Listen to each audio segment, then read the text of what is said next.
Welcome back to part 2 of our apron making video. A couple of words to the machine. For soft furnishings or for aprons, which is kind of the same fabric, you would use a bigger stitch length, so either a 3 or a 3.5. So I would say we go to a 3 so that if we pull a bit, it doesn't become too big. And you want to have quite a stable needle in there, so you want to have either a 90/14 or you have a jeans needle. If you have a jeans needle, nothing really can happen and it will never pop on you. As usual, your bulk is to the left, and then you open that top bit again because you need to do the sides first.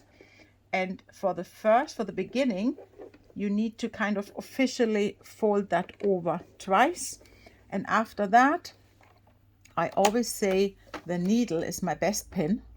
Like always, I have my needle down before I start stitching, and then I want to edge stitch this, meaning I want to stay maybe a millimeter in.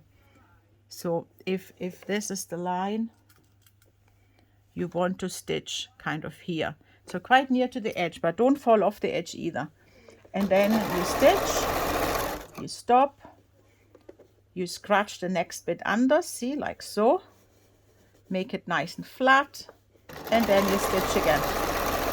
Some sewing machines have the function that you can press a button and the needle stays down then, like so, see, stays down. That would be a good moment to use that function. So let's just see if you have a good stitch. Yes, see, the stitch is fine. So we can go, and we just go all the way down.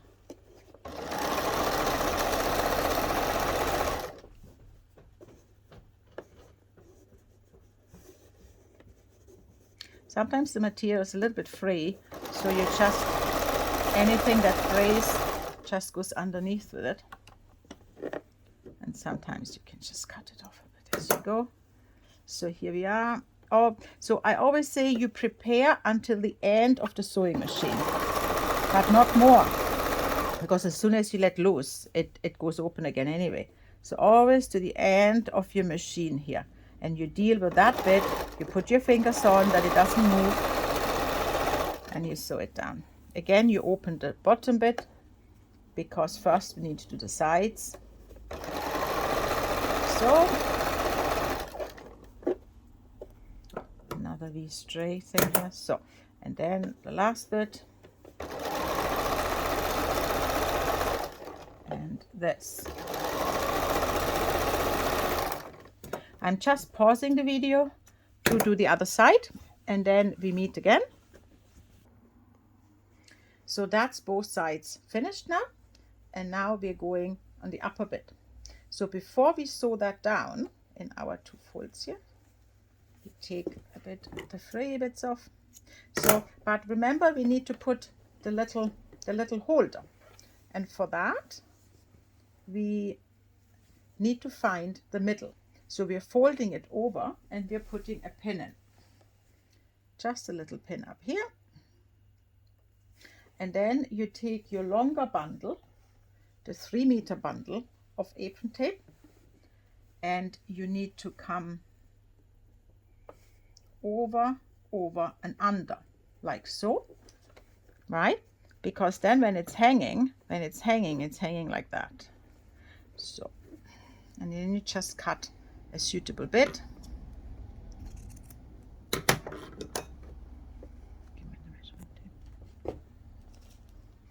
So if you wanted to know how much to cut, I can tell you that. That's around 17 centimeters, something like that. Can be a bit more, can be a bit less. If you want, you can put 15, you can put 20. And then you put it underneath so that it's equally either side of the pin. So, like that. That would look quite good. And then we just pin that down.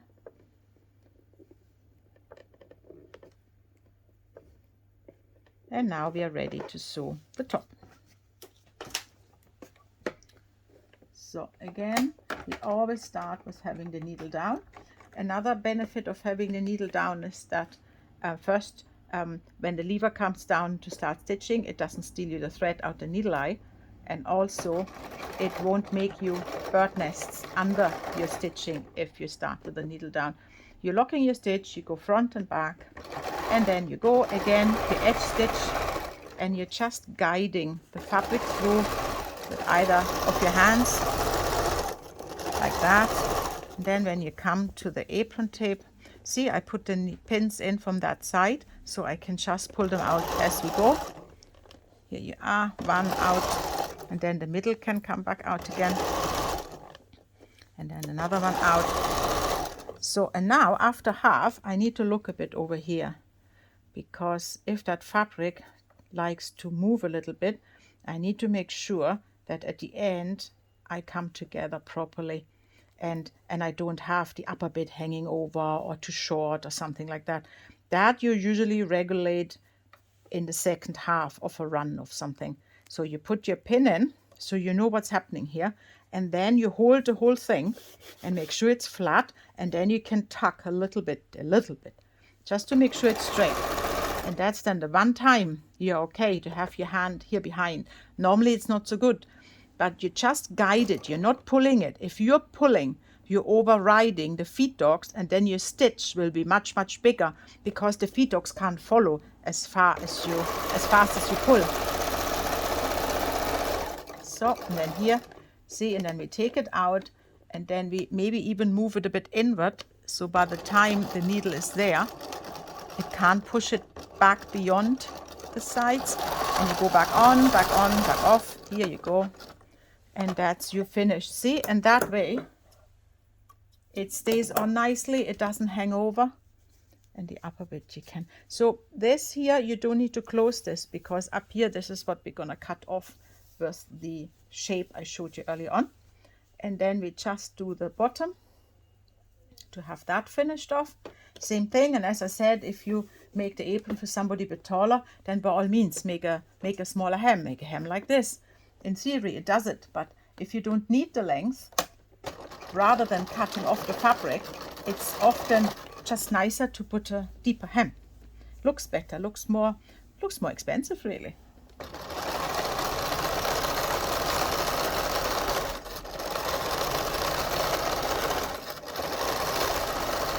So again, now we are just about at the middle of the run, and that's then when we make sure we are okay on this side. Take a bit your loose threads off, make sure this is gonna look presentable, hold it so that it's nicely not hanging over, hold it and do the rest, but don't pull.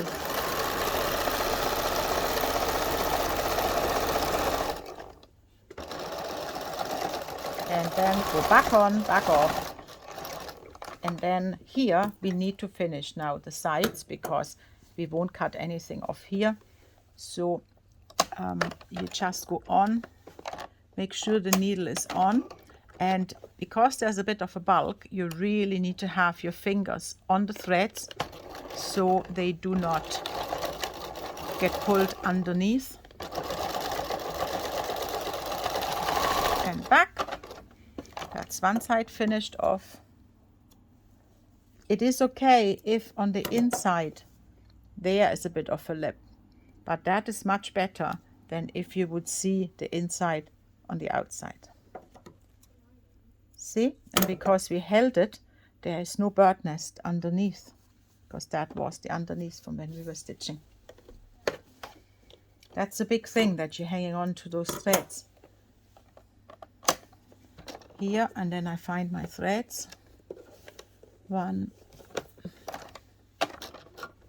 where is it? There.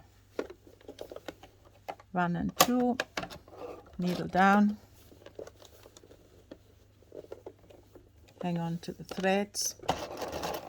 Yeah, and once it's running, you can let loose. It's just at the beginning. And lock your stitches. And then you have the other side done. See, and there's no bird nests. So that's us done so far. That's all we can do. And then we meet again on the ironing board.